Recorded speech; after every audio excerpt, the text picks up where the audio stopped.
안녕하세요. 오늘은 주말에 있었던 사우스햄튼 대 첼시와의 경기 분석을 한번 해보도록 하겠습니다. 이번 경기는 사우스햄튼의 전술, 그다음에 수비에서 전술 이런 것들을 좀 집중해서 보고 분석해 보았습니다. 제일 처음에 이제 전반전 먼저 설명해 드리고요. 그 다음에 후반전, 마지막으로 경기에 대한 총평 이렇게 설명해 보도록 하겠습니다. 제일 처음 전반전을 한 줄로 설명하자면은 그 압박 대 압박이었다 라고 말씀드릴 수 있겠네요. 압박 대 압박 무슨 말이냐 하면은 첼시 같은 경우에는 높은 위치까지 수비 라인을 아주 높은 위치까지 올리면서 그리고 모든 선수가 대부분의 선수가 소튼 사우스햄튼 진영에 가 있으면서 여기서부터 전방 압박하고 그 다음에 공격적으로 압박했다 라고 한다면은 반대로 소튼 입장에서는 마지막 수비 라인과 미들 라인, 공격 라인 이 모든 라인을 조금 좁게 섰습니다. 그리고 또 라인뿐만 아니라 좌우도 아주 좁게 쓰면서 수비 압박을 아주 강하게 했다라고 말씀드릴 수 있겠습니다. 이러한 강한 수비 압박에서 미드필더가 아주 중요한 역할을 했는데요. 그 중에서도 이 중앙에 있는 두 미드필더 워드프라우스와 로메로 이 두 선수가 아주 중요한 역할을 했습니다. 자, 공이 타쿠미 쪽에 있다. 타쿠미 쪽으로 왔다 했을 때 로메로와 워드프라우스는 타쿠미 쪽으로 이동을 하고요. 첼시가 사이드 투 사이드로 아주 길게 스위칭했다 하면은 또 빠른 기동력을 이용해서 반대쪽으로 가서 데네프를 도와주는 이러한 모습을 많이 볼 수 있었습니다. 자, 그러면 이제 사이드를 한번 보겠는데요. 제일 처음 타쿠미 미나미노를 먼저 말씀드리면 제가 잘츠부르크에 있을 때 레드불 잘츠부르크 경기를 많이 보러 갔는데요. 그때마다 타쿠미는 사이드가 아닌 중앙에서 공일처럼 경기를 많이 풀었습니다. 그런 플레이를 좀 자주 하고 많이 한 선수이기 때문에 그런 게 몸이 좀 배어서 그런지 수비 상황에서 우리 반대쪽에 있을 때 조금 중앙으로 많이 치우쳐서 들어왔고요. 그리고 공이 자기 쪽에서 중앙으로 이렇게 움직였을 때 그때 또한 이렇게 중앙으로 들어오는 경향을 많이 보았습니다. 반대로 데네프 같은 선수는 제가 이전에 어느 클럽에 있었고 어떠한 선수인지 전 잘 모르는데 이번 사우스햄튼 경기에서 좀 아주 인상 깊게 봤습니다. 특히 위치 선정을 아주 잘하고요. 그 다음에 수비력이 아주 뛰어나요. 그래서 전 제일 처음에 이 선수가 조금 원래는 수비형 미드필더가 아니었나 라고 의심까지 해보기도 했습니다.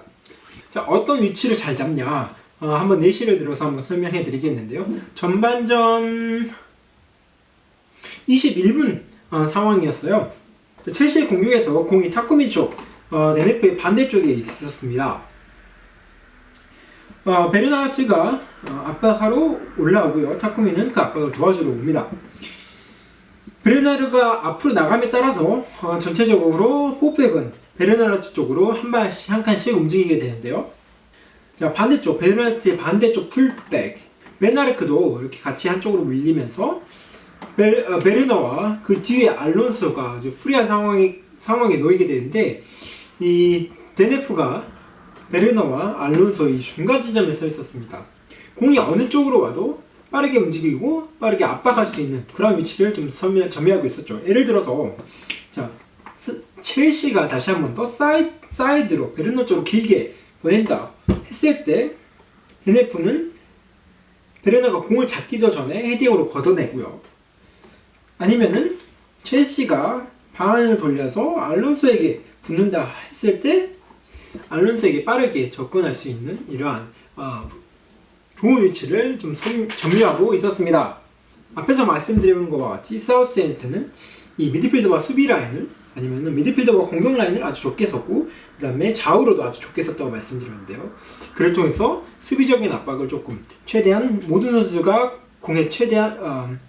선수가 상대방을 좀 많이 압박해서 그 공을 좀 탈취하는 이러한 공격 스타일이었는데 이러한 공격 스타일의 단점이 어떤 점이냐 하면은 경기에서도 볼 수 있습니다. 첼시가 공을 가지고 사우스햄튼 진영으로 갑니다. 돌파해서 가거나 아니면 패스로 뿌려주죠.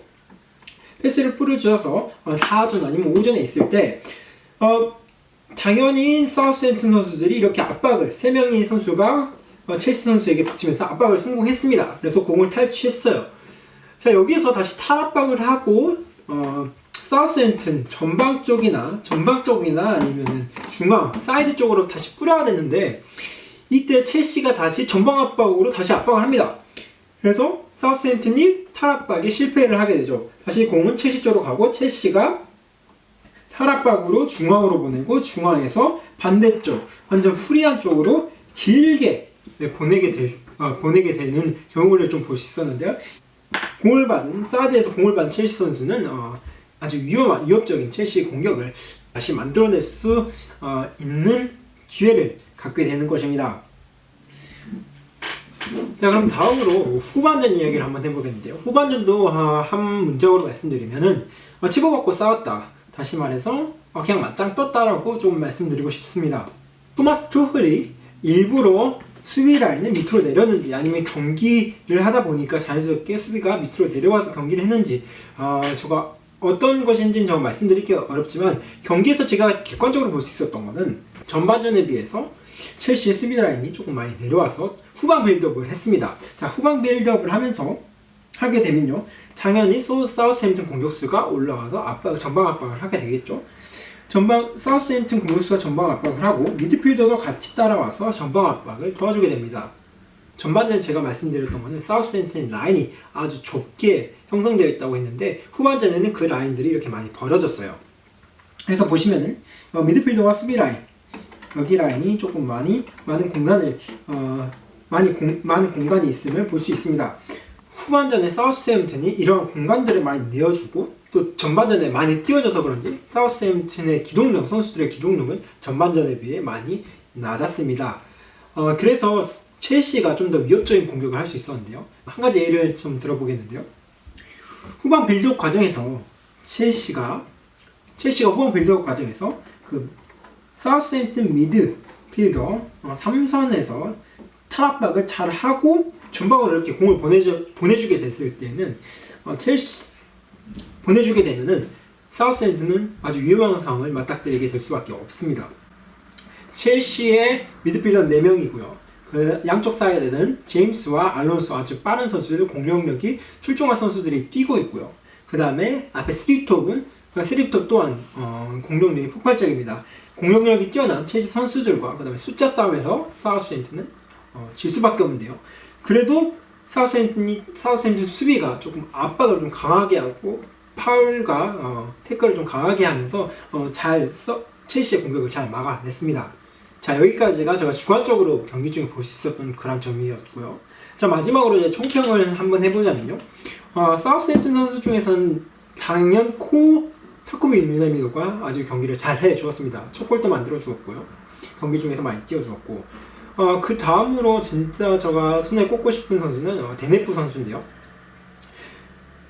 마음 같아서는 데네프 선수를 리버풀에서 좀 영입했으면 좋겠습니다. 너무 잘하기 때문에.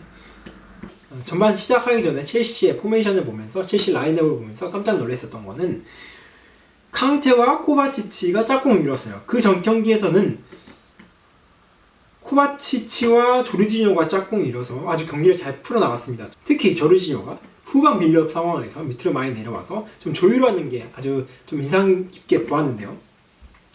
이번 경기에 칸테를 넣은 걸 보고 투흐리 사우스햄튼 홈이고 그 다음에 사우스햄튼 라프 감독이 어떻게 경기하는지 투흐는 잘 알고 있었어요. 사우스햄튼의 선수들은 잘 많이 뛰고 강한 축구한다. 미드필더가 탄탄한 축구를 한다. 그렇기 때문에 우리가 가지고 있는 단단한 카드 칸테를 쓰자라는 측면에서 칸테를 썼다라는 건 충분히 이해됩니다. 하지만 제가 후반전에 이제 후방 빌드업 상황에서 조금 첼시가 효율적인 공격을 하였다고 했는데 이런 상황에서 좀 조르디뇨가 조금 그리웠습니다. 뭐 후반전에 교체로 나오긴 했지만은 좀 전반전부터 아니면은 후반 초반부터 조르디뇨를 좀 과감하게 빨리 투입해서 후방에서 전방으로 이선으로 보내는 패스를 좀 많이 보내면